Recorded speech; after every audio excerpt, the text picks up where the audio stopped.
There was a buying panic on Wall Street in recent days. Over a 2-day period, the market went up over 700 points.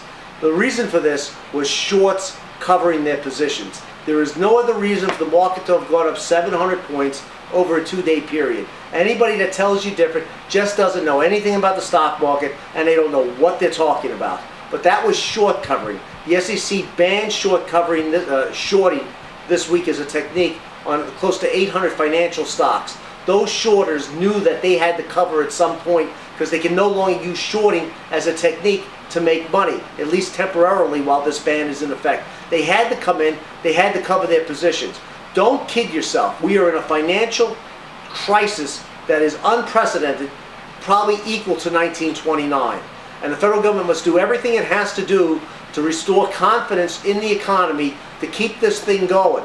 Because if it hits critical mass and breaks down, then basically the game is over for all of us.